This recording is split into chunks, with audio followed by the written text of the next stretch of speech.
We have risen from the ashes to school the masses. Hello, everyone. Welcome to another edition of the Scholars Wrestling Show, episode 472. I am your man behind the microphone, Scholar Jeff. Joining us this week is the OG Undisputed Scholar himself and your current reigning, defending Scholars of Wrestling World Heavyweight Champion. He is Scholar Tarek. Scholar Tarek, explain your face right now.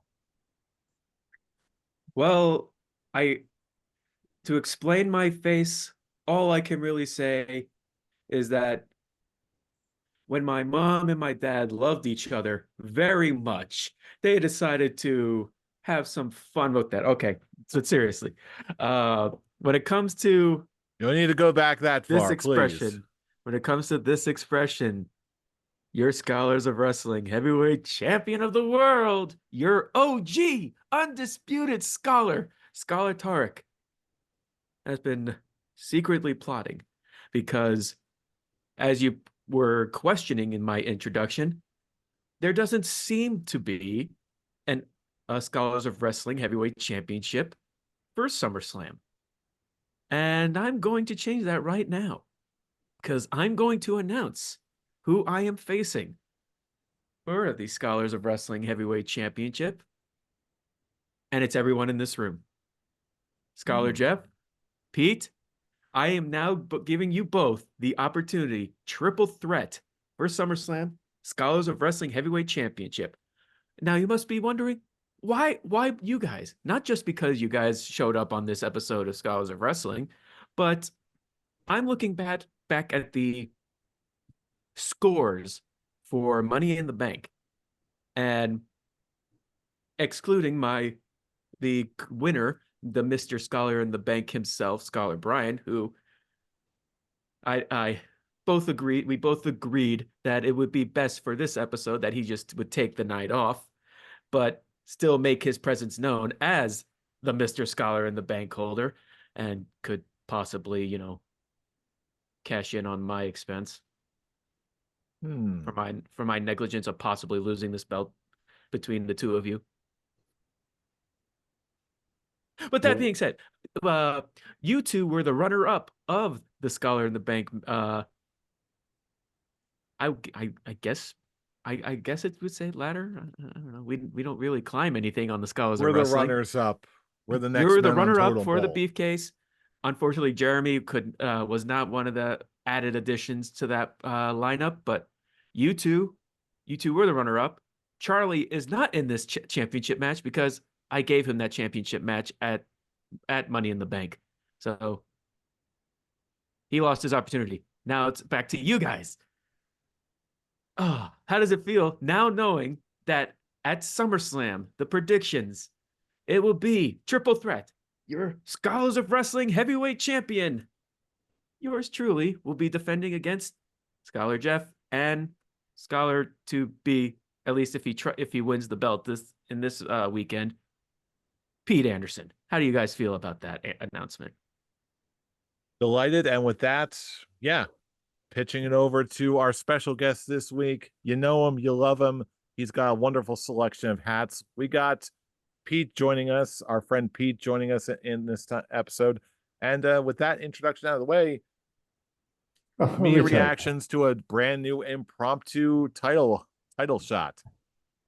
Let me tell you, so it's great to be back, everybody. Great to be back. Hold your applause. Hold your applause. I came here, SummerSlam vibing, putting on the shirt, enjoying life, about to have a great time. I see Scholar Brian's missing in action. Pretty convenient. I come on the show, he's not here. Pretty convenient because he knows he stole the beef case from me. But that's a sidebar. Yeah. Now, that being said, Scholar Tar, that is such an honor that you have just given. But it's also probably your biggest mistake as a scholar because let's face it, I am going to walk in and become champion now. It is just going to happen. These predictions I have are like a pot of gold at the end of the rainbow. And I, gentlemen, am going to show you that rainbow tonight. Well, I suppose we're looking forward to you showing us the rainbow. I suppose. But before we get to any rainbow showing, first of all, we need to kick this show off the proper way. And what better way to kick it off than with a little bit of something we like to call backstage news? Well, in my honest opinion, I think what would have topped the checking in behind the curtain, checking in on that backstage news. News. News. Pete, echo. News. Pete, News. echo. Say news. News. He said news. News. Not hearing Matt. I would say something that would top that would probably be more, a little back and forth. I mean, Pete was just basically saying, Jeff, your presence really doesn't matter because he's gonna win. Are you gonna talk to him like that? Or is he gonna talk about you like that? Come on. I'm sorry, I didn't catch a word he said. I'm just paying attention to a little segment we like to call backstage news. And boy, News. oh howdy, there is some, in a bit of news that I could only describe as the things you never thought you'd actually see. Pictures have been leaked, but from a recent meeting between Tony Khan and Shane McMahon. It would seem the rumors are true. Shane O'Mac is in AEW. Not officially, just the talks have happened. It's coming. But well, with that, break it down for us. Is something actually happening? And the big question, if it does happen, what is going to happen? How far will it go? And how deeply will Shane McMahon actually get involved? Will he be in management? Will he be in a match? He kick us off. Take us away. Let me tell you something. You saw it online earlier this week, the photo where Shane's at the chair overlooking. You see Tony Khan looking up. You knew it was planted. You know they're doing something. They're talking buzz. They need to get the feeling. They need to take the feeling away from the vibes of SummerSlam. Now, talking about Shane and what he could be in AEW, he could be such a creative presence there, which I think they desperately need because, listen, the great thing about WWE right now is the storytelling. You care for these characters. What is going to happen between Mommy and Liv Morgan and Dom? I need to know that love story. But AEW to me just has wrestling. And I think Shane O'Mac coming in could bring that story based content to make things go, okay, why is MJF and Will Ospreay having this match? Like, give it more of a story, give him more of a presence. I think he can add to that. Is he going to get in the ring? I mean, it wouldn't be him without doing something Shane Extreme. And we all know what that means, going off the Hell in the Cell, the Steve Blackman match. Like, you knew what you're getting with Shane O'Mac, but is it that Shane O'Mac wants to do it, or does he just want to stay in the back? That's what I'm curious to see. What does Shane want in this? That is the big question. And since we're putting in some predictions, Tarek, what do you make of this one? And do you think he's actually going to get involved in the match? Is he going to get involved with the match at Wembley? I honestly doubt it. But with the initial news and the Wrestle Talk exclusive photo that was what's the word, released to the internet, I respect like the possibilities of what this could lead for AEW. Could he be a management person? Work on the promotional side of things to actually, get people to be excited for when AEW shows are coming to their area? Absolutely. Would he be an on-screen character? The only way I can really want and see, excuse me, I can really want and see that is to have him be like a managerial role. From what his experiences have been the last time he was in a ring, he basically pulled his dad and both of his legs exploded. I don't want to. I think his in-ring days are long past him.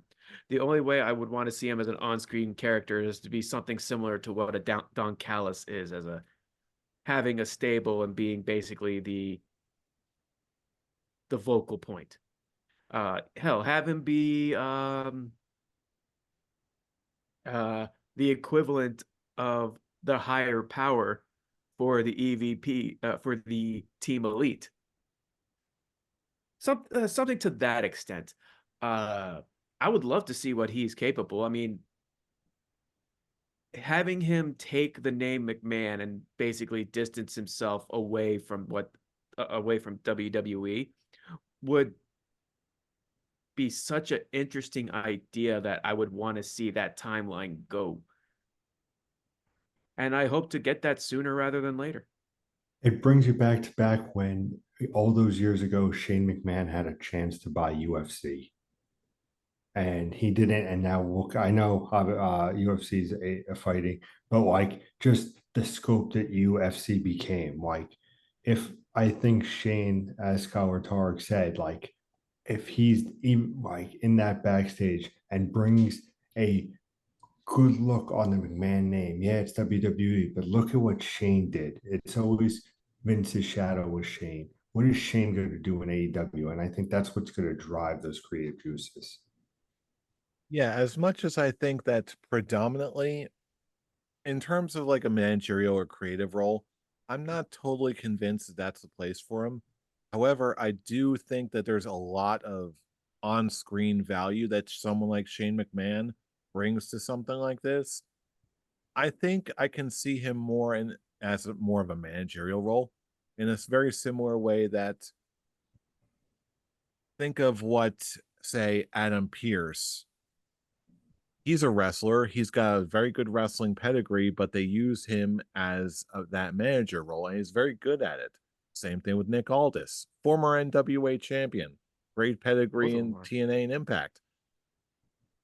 But he could still go, but they put him in a managerial role because he's very good at it.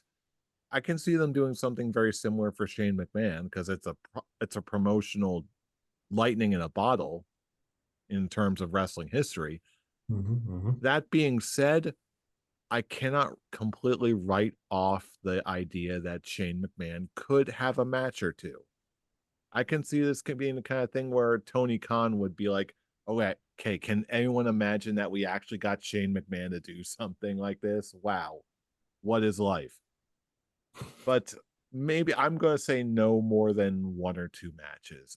Other than that, I think they're going to be sticking primarily to him in a managerial and promotional role. But we'll see where the wrestling world takes us. But in the meantime, we do have this is and we're still SummerSlam weekend. We have a lot of wrestling to predict and promote. So, with that all being said, gentlemen, are you ready to run down some predictions for SummerSlam 2024? I am really looking forward to this. Let's see what we got for these predictions. As your future Scholars of Wrestling champion, I'm just going to say that good luck to you, gentlemen, but get ready for some greatness ahead with these picks. All right, with that, let's dive right into SummerSlam 2024. First match on the card, we have Sami Zayn defending the Intercontinental Championship against Braun Breaker.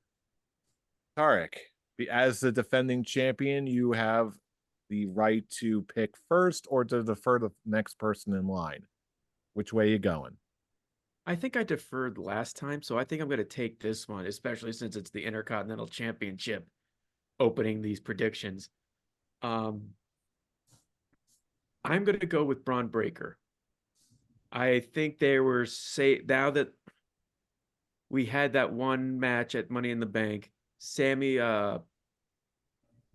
showed that he still can be a fighting champion. I just think now it's that point to pull the trigger on Braun Breaker to finally give him a singles gold on the main roster.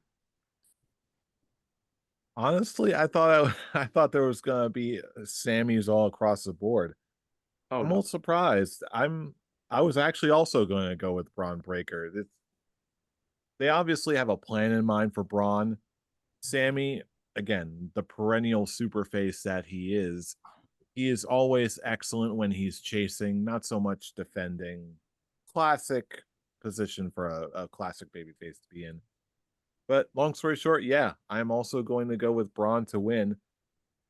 Pete, which way you Oh, going? Do we have an accord or better are you throw going with down one Sami for Zayn? Braun because Braun is my choice. It's the obvious answer. Let me tell you something. We were going on a nice little road trip before, me and Scholar Tark, and we were seeing some trees, seeing some bushes, talking about, SummerSlam, trying to get into each other's heads, as we do.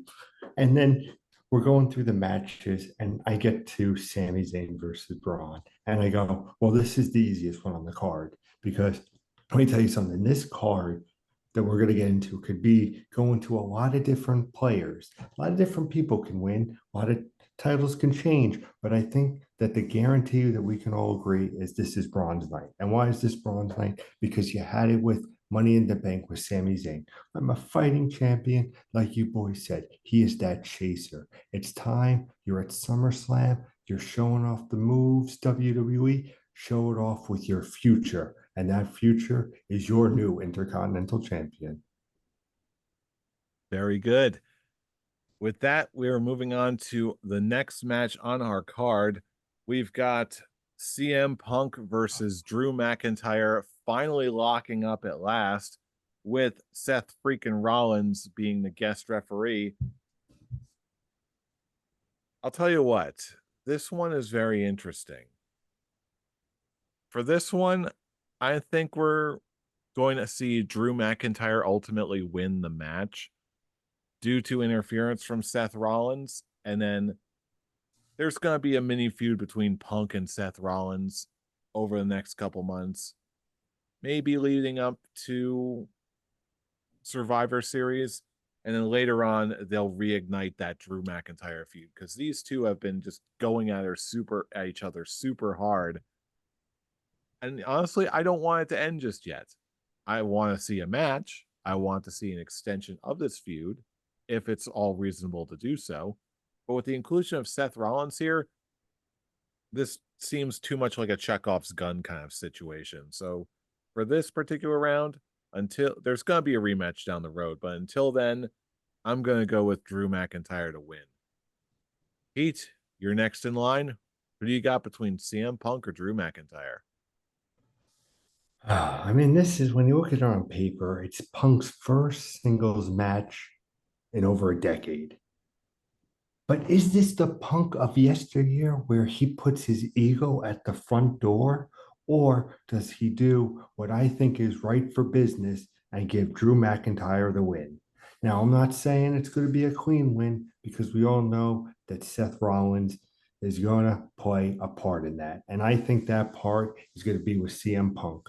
And let me tell you something, Scholar Jeff, I loved everything you said. I feel like they're going to do a nice little um, Seth Rollins and CM Punk, especially that Punk's back to 100% and risk re-injuring. I think they're going to play that off, have a nice maybe Survivor Series in good old Canada.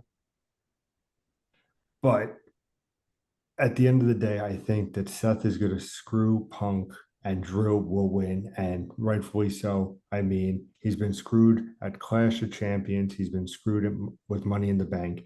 Give the man the thing and show that Punk is not that selfish. And after 10 years of not being in a singles match in WWE, he could be the guy to take the pin and say, no, Drew, I was a dick, but now I'm trying to do right. And that's why I think that's where they're going to take it. So Drew McIntyre for the win would help with Rollins. All right. And with that, back to you, Tarek. Do we have an accord? Are you going with Punk? I am going to go with CM Punk to win this match. The way I'm looking at this is what most people have been seeing in this feud and seeing now that Seth Rollins has been inserted as the special guest referee. People are comparing it to the SummerSlam 97 match with Bret Hart, Shawn Michaels, and The Undertaker, with Seth Rollins being the Shawn Michaels, the referee, CM Punk being the Bret Hart and Drew McIntyre being the Undertaker. The way I look at this is that Seth Rollins is basically aiming for CM Punk, and he's gonna accidentally cost Drew the match. And CM Punk is gonna give him that smirk. Is like, well, go ahead, make the pin. You brought this upon yourself. It's just another way to really insert Seth Rollins into this feud, because yeah, he's just started, but now he's has to really earn that spot. That something similar to what Scholar Brian and I talked about on last week's episode. So the way I see it, Seth Rollins will try and attack CM Punk for something that happens. It's gonna hit. It's gonna backfire as Seth will take out Drew McIntyre, and Drew McIntyre will just basically get screwed over again. And again, I'm just burping like crazy. And it's just another something that Drew McIntyre can add to his ammunition of constantly getting screwed over in this. And I think it would actually do him justice on that. Continue to build on this. It's perfect for his character to have another reason. Yeah, I got screwed over because Seth, you are such an incompetent referee, and to now build on that Seth Rollins and Drew McIntyre as they're slowly building to the inevitable triple threat main event between these three superstars. All right. Next match on the card, we have Logan Paul defending his U.S. championship against L.A. Knight. Yeah. Yeah, thank you. Pete, you're up next up on the predictions. So kick us off. Which way are you going? Logan Paul or L.A. Knight? Now let me tell you, you all know who I'm taking. You all knew when I came on this call. We are going with Mr. L.A. Knight. Yeah. Yeah.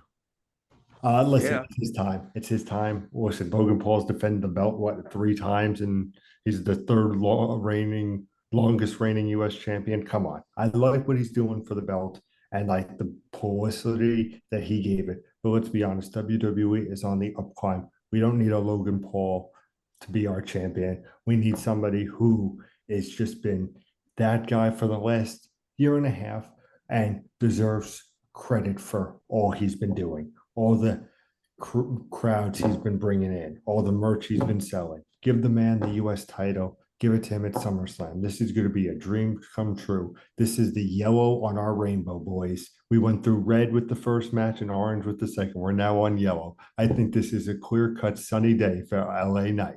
Yeah. Yeah. Tarek, your pick up next. Who you got?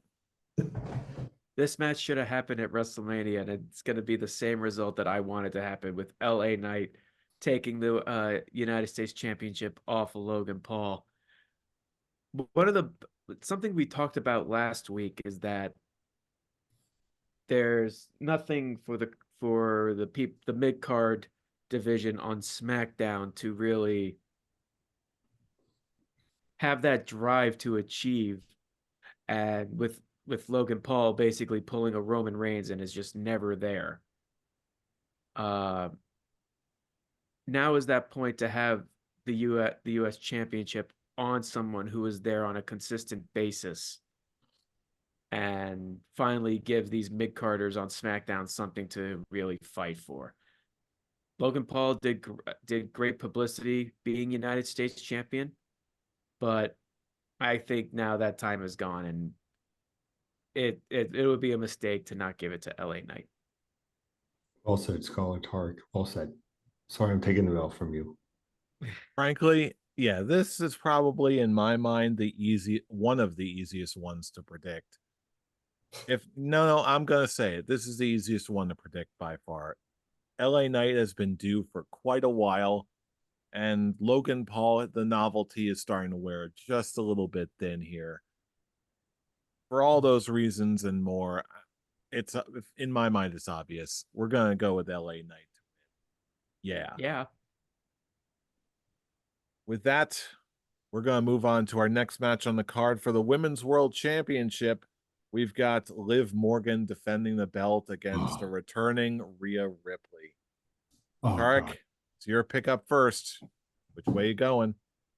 I'm going with Liv Morgan to retain the Women's World Championship. And back to discussing what was discussed last week. I'm hoping that it's not Dominic Mysterio. It's probably going to be, but I want it to be Finn Balor to be the one that initiates the initial separation of Judgment Day. I want to look at it as Liv Morgan, Finn Balor, and JD McDonough versus Damian Priest, Dominic Mysterio, and Rhea Ripley. That Judgment Day Civil War. And Carlito is just Being saying that cool. this whole thing is not cool. That's not cool. Even though I feel like now that he lost his match against Jey Uso this past Monday, they pretty much just wrote him off.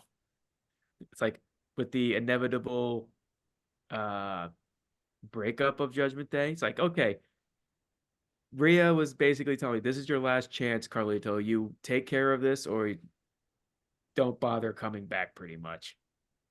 And with that, yeah, I'm hoping that this will lead to the Finn Balor, JD McDonough official turn over Dominic Mysterio. But it's most likely going to be Dom, and I'm going to be sad about that. But in the end, it's still going to be Liv Morgan, who's going to retain the world championship. Yeah, my booking choice is just a lot more simple than that. I'm going to go with Liv Morgan to retain. And really, I think the most obvious thing is we're looking at a Dominic Mysterio heel turn. I'm I hope thinking it's that not. I That's too know, simple. I know, but sometimes simple is the way people may just end up going. Plus, you really can't portray Rhea Ripley as a heel anymore. You can, she's just way too over. She's honestly one of their biggest stars that they have right now. But then again, Dominic Mysterio is pretty much just like a permanent heel. He's just a great scumbag character. And what's a better scumbag than have him betray mommy, one of the most beloved figures in WWE right now? You will, if he actually does betray Rhea, the heat is going to be astronomical. But frankly, I think that's what's going to happen. Solidifying Dominic as like a permanent scumbag, boyfriend, heel, whatever you want to call him. But the result is going to be the same. Liv Morgan is going to retain. With that, Pete, it's back to you. Do we have an accord, or do you think Rhea is actually going to walk away with something here? Mommy is approaching almost 800 days without being pinned. Mommy is back. However, Mommy is going to lose this one. I think what will happen is Finn Balor will come out because all the signs indicate with the X's on the faces of all the Judgment Day members of Liv Morgan. But if you notice, one face was perfectly fine, and that face was Finn Balor. I think Finn's going to come down and it's going to cause Rhea to react, and then Dom, it's going to be a whole thing. And basically, because of the altercation between Finn and Dom and all of the collection, Liv will pin Mommy and get the heat. And like I said, like what Scholar Jeff said earlier, they give more heat to Dominic. You can't. Rhea is so on fire right now, and you're not going to burn that candle to the fullest. And that fullest is making Dom the biggest dick bag in the world. Liv Morgan for the retaining. There you go. Next match on the card, we've got Bayley defending the WWE Women's Championship against Nia Jax. My pick up first, and I'll gotta be blunt. I think Nia Jax is gonna beat Bayley for this thing. Nia's been putting in some work. They've been refurbishing her character nicely, and I just think her time is now. I'm going to go with Nia Jax. No other reason than that right now. Pete, it's your pick up next. Who you got between Bayley or Nia Jax? Nia Jax is obviously winning, but then Tiff is going to cash in. Aha. I I didn't even think consider a Tiffany Stratton cash in. I think they Hey, teased it remember with Brian her has that stop. prediction too.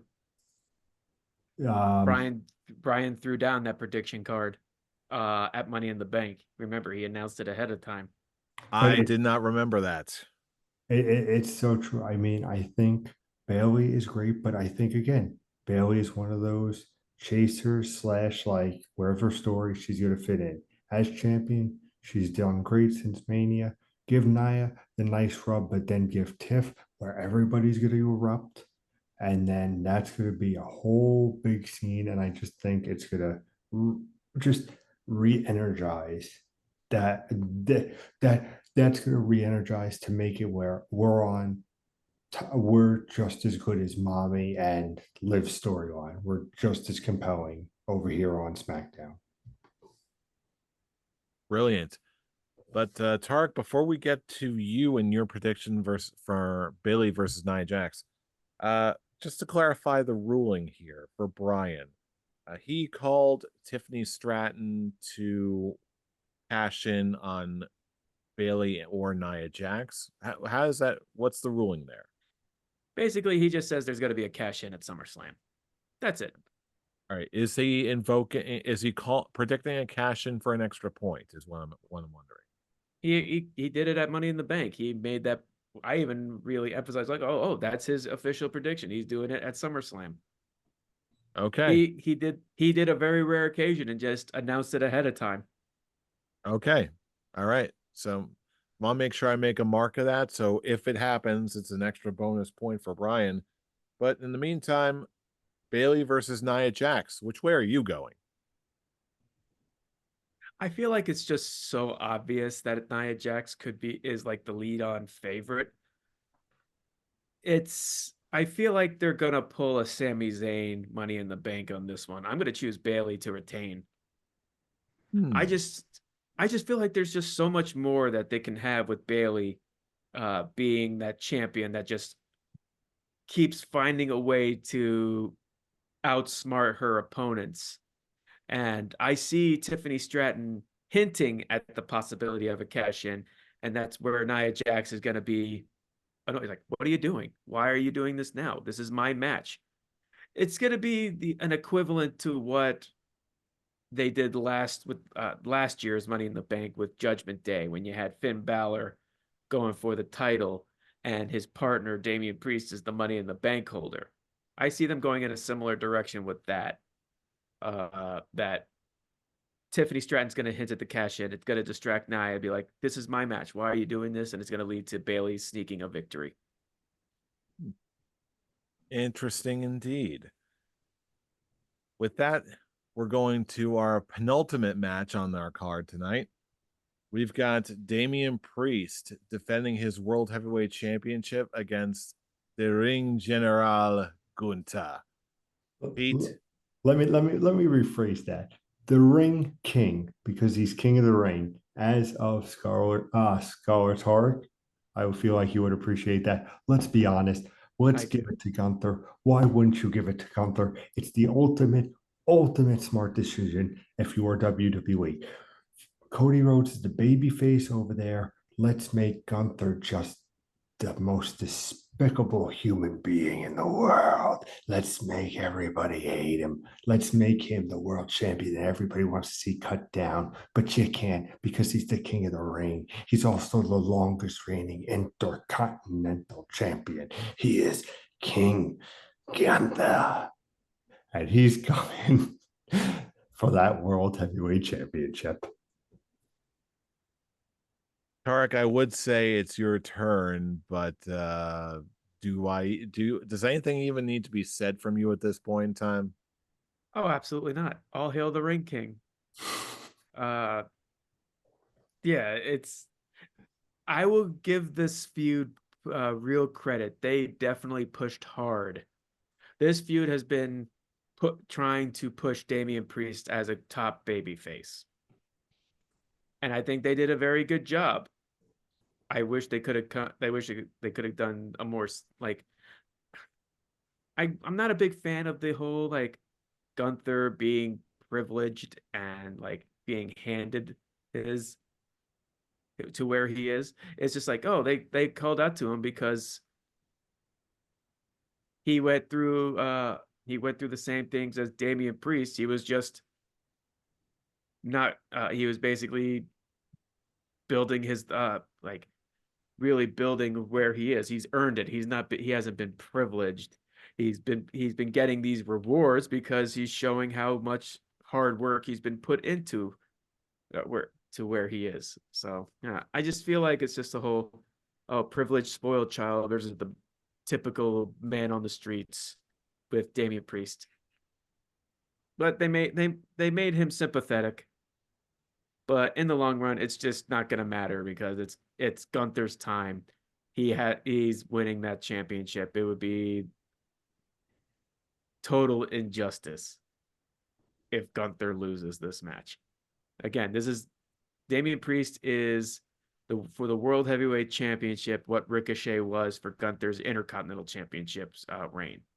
He's just the guy that starts the inevitable long title reign. Yeah, I will say this. I didn't care too much about how they set up the feud. This is one of those cases where I don't care how we get there as long as we get the match. And really, I think that we all know what the result is going to be. Damian Priest did a good job. He got his recognition. He deserves it. But right now, Gunther has been on such a hot streak. I don't see them not giving it to him at this time. Put some respect on the man's name. Give the man his crown and his title. I'm also going to go with Gunther to win. But with that in the books, that brings us to our main event of the evening, the final match on the card. We've got Cody Rhodes defending the WWE Championship against Solo Sikoa. And Tarek, it's your final pick of the evening. Take us home. Who do you got? I'm going to go with Cody Rhodes. This is all just built for Roman to come back. I think he will come back on this show. The question is, will he appear during the finale of the match, or will he show up post match where after Cody gets the victory and the Bloodline 2.0 is just beating him down and just have Roman make the unexpected save. So, yeah, that's really it. I'm trying to think of any more pointers to go other than kind of going back to the Intercontinental Championship match. I actually think it's not really just to make Sammy a better chaser. I just think of it as an excuse to get the title off Sammy. So since he and Jey Uso are back together, they're slowly hinting at the OG Bloodline reunion built for Survivor Series. Interesting. I'm going to go in a similar direction, but with a small twist. The beatdown, the rescue, the return of Roman Reigns is absolutely going to happen. But I'm going to call it right now. It's going to happen after some interference and after Solo Sikoa beats Cody Rhodes for the WWE Championship. I'm putting it down Solo. Wow. I'm going to be bold. That is a big, bold claim. I'm not going to go too much into further detail. We'll see how the breakdown goes later on, probably next week. But you know what? Some things were brought to my attention where, you know what? Solo winning the WWE Championship, if you really think about it, doesn't seem like that much of a hard sell as you might think at first glance. If you really think about it, there's enough history, enough logic there where it at least seems plausible to me. But again, you could make a case for Cody too, and I don't think very many people would argue against you. But in my mind, there's enough of a chance, especially if Roman Reigns is coming back very soon. But Pete, you've got the final prediction of the evening. Who do you got between Cody or Solo? Let me tell you something. Thank you again, gentlemen, for having me on the show. let me tell you, to see you both go two different ways, and with Cody for so it's it is true, like we've all have been saying, Roman Reigns is coming back. I think it will be post, but I do think it will be Cody digging down and winning, and then the bloodline being the numbers that they are to have Roman come back. I think that's just gonna be the way it's gotta go. Keep Cody as that babyface. He's that champion. If you take the belt off of him this soon, it's why'd you make him champion? Why did you take this historic run off of Roman Reigns to give Cody Rhodes till SummerSlam? Like you, this title means so much more that you need it to be that WrestleMania. He's gonna lose the title, or something to that grander effect. I don't think it's Solo's time. I think it's going to be Cody, but of course Roman at the end. All right. And with that, those are our predictions in the books, finally, one and all. But now is the point in our show where we turn it over to you, our fellow fans. Who do you think is going to walk away with a victory during SummerSlam? Which belts will change? And most importantly of all, who is going to walk away with the Scholars of Wrestling World Championship? No matter what you think, let us know all across social media, Facebook comments, YouTube posts, and our personal favorite, the Twitter machines. Join in the conversation. And Fool, where can they reach you? You can reach me either walking out of SummerSlam, you're still your Scholars of Wrestling heavyweight champion, or Scholar Brian will come in and save the day for the undisputed Scholars and just take the title, cash in and take the title at the Avataric. And Pete, where can people reach you? Well, be sure to check me out on X at Improv Pete, where I'm going to be your future Scholars of Wrestling champion, where I'm just gonna post it all about and tag the avatar in it and pin it. Have that pin be a pin tweet because I'm coming for your belt, sir. At Improv Pete at X. I'm coming. And you can watch me enjoying all the festivities and maybe some pizza at I'm Robbie Rage. This is gonna And be some one for the Golden. record books. This is gonna be a good one. So please join us on X, Twitter, whatever you call it, wherever we are, you should be too. And for all of these relevant social media links and much, much more, check us out at our link tree in the description box below. That's linktree/Scholars of Wrestling. And with that, those are our predictions. That is SummerSlam. There's only one other thing that we need to do. We need to get ready for SummerSlam, and we will be prepared because you know who we are. We are the Scholars of Wrestling, and you have just been schooled. You're welcome. You're welcome. See you all at the biggest party of the summer.